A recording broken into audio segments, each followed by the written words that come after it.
Mobile homes have their unique things on when it comes to flooring. What would that be? If it's a particle board floor, you can lose that floor because of a leak that runs into the plastic underneath the house and soaks up to the bottom of the particle board. And you didn't have any water on top. It's soaking up from the bottom.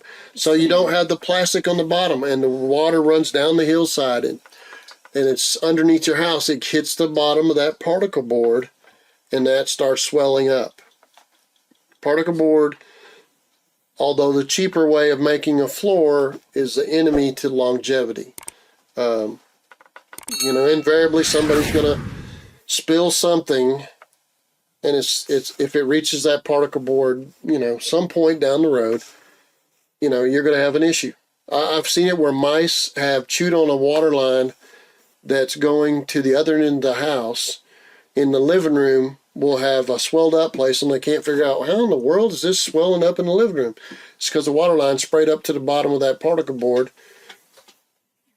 and it got it wet, and that particle board swells up. So yes, that's the mobile homes are basically